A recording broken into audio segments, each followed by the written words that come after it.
Mesdames, Messieurs, en sa séance de mercredi 21 juin dernier, le Conseil des ministres a pris des mesures sur la promotion et la protection des droits des personnes en situation de handicap au Bénin. Je reçois à cet effet Dr Bienvenu Boni, docteur en droit privé et sciences criminelles. Docteur, merci C'est moi d'accepter qui vous de faire remercie. cet exercice. C'est moi qui vous remercie. Alors, quelle appréciation faites-vous de l'ensemble des mesures prises mercredi dernier par le Conseil des ministres? Génial. Voilà l'unique mot par lequel, l'unique adjectif par lequel je peux qualifier toutes ces mesures sociales qui ont été prises ce 21 juin. C'est tout simplement génial. Parce que, en réalité, ces mesures sont attendues depuis plusieurs années, une trentaine d'années plus.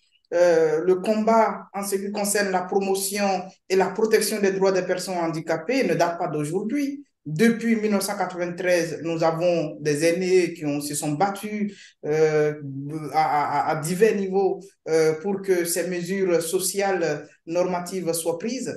Mais vraiment, les gouvernements qui se sont succédés n'ont jamais joint l'acte à la parole. Donc, monsieur le journaliste, c'est tout simplement génial. Je suis content. Alors, docteur, le hautement social annoncé par le chef de l'État au début de sa mandature est donc Oui, monsieur, opérationnel chez les personnes oui, en situation de handicap, sommes-nous tentés de dire. sommes-nous tentés de dire, il ne faut pas tenter de le dire, il faut le dire, parce que c'est vrai, peut-être avec quelques bémols, on peut dire que le hautement social annoncé par le gouvernement est entré dans sa phase de concrétisation. De toutes les manières, en tout cas de manière législative et normative, je pense que les attentes sont, je pense que, à la porte de la satisfaction. Et ça, nous pouvons louer en réalité la promptitude, le caractère humain, le caractère volontaire, rigoureux du chef de l'État que j'ai toujours qualifié de magicien. Et effectivement, moi, je pense que le chef de l'État, c'est un magicien. Il a un gouvernement qui travaille de manière méthodique, méticuleuse, rigoureux et très prompte.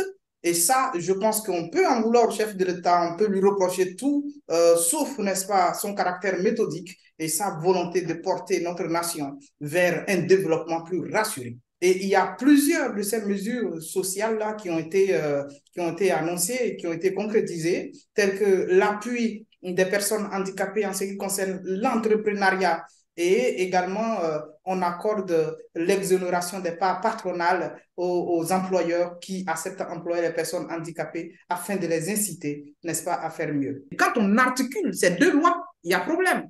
Entre 45 ans et 55 ans, la personne handicapée aurait cotisé 10 ans. Ça veut dire que si on veut lui appliquer la loi, elle n'aura pas accès à la retraite.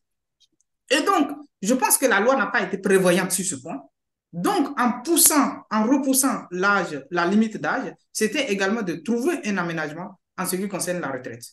Une autre décision qui a été très forte, c'est celle de 5%.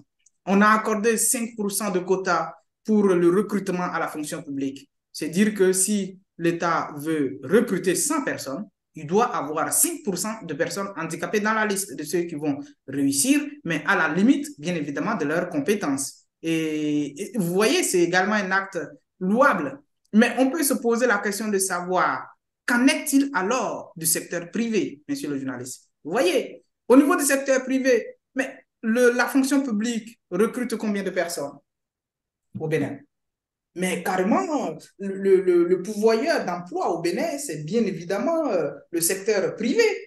Et donc, si on impose 5% au secteur public, mais pourquoi pas ne pas trouver un moyen de contraindre les employeurs à embaucher les personnes handicapées?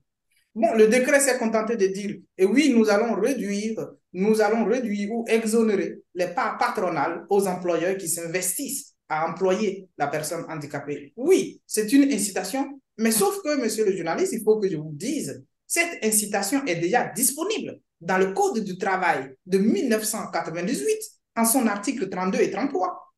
Mais 25 ans de mise en œuvre d'une loi qui n'a jamais abouti à quelque chose, pourquoi la reprendre aujourd'hui dans les décrets? Mais si aujourd'hui, nous voyons 95% de chômage de personnes handicapées, ça veut dire que cette disposition incitative qui avait été prévue par la loi de 1998 portant Code du travail du Bénin a été inopérante. Donc, reconduire les mêmes dispositions 25 ans après, alors que ces dispositions ont montré leurs limites, je pense que le législateur n'a pas été prévoyant sur ce point-là. Moi, par exemple, il y a une position que je défends depuis bientôt 7 ans, c'est de contraindre les employeurs à embaucher. Parce que lorsque vous leur dites, oui, si vous embauchez les personnes handicapées, on va vous exonérer les parts patronales, eux, ils choisissent de ne pas embaucher. Parce qu'ils se disent, lorsque nous allons embaucher, est-ce que nous allons atteindre nos objectifs? Est-ce que nous aurons les performances que nous recherchons? Parce que n'oubliez pas, l'entreprise privée, c'est la compétitivité économique. L'entreprise privée, c'est le profit. Et donc, il se pose la question de savoir si la personne handicapée dispose de toutes les capacités professionnelles, de toutes les exigences professionnelles pour pouvoir mener à bien le travail qui lui sera confié. Et cette façon de penser, elle est maladroite de la part de l'employeur qui pense que la personne handicapée ne peut rien. Mais bien évidemment, on ne peut rien. La seule chose qu'on peut faire, c'est de lui contraindre. Parce que si on lui a dit, ouais, écoute, on va vous exonérer, et malgré ça, eux, ils ne veulent pas être exonérés, ils préfèrent payer les parts patronales que d'embaucher les personnes handicapées. Il y a problème. Moi, j'ai proposé que il faudra dire aux employeurs, vous êtes obligé d'embaucher les personnes handicapées lorsque vous avez un certain nombre de personnel. C'est pratiquement ce que la France a prévu, c'est pratiquement ce que la Côte d'Ivoire a prévu, par exemple. Et je le demande depuis 10 ans. C'est-à-dire, de dire, par exemple, si vous avez 40 personnes que vous employez, parmi les 40 personnes, parmi les 40 personnes, parmi les 40 personnes qui arrivent, vous devez embaucher au moins 5%.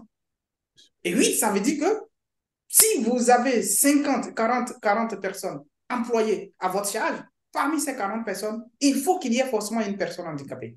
Sinon, vous payez une amende financière. C'est comme partout en France, en Côte d'Ivoire et bien d'autres. Si on ne le fait pas, l'employeur ne va jamais décider d'employer une personne dont il n'est pas sûr des capacités. Voilà un peu ce que quelques critiques, mais c'est des critiques minimalistes.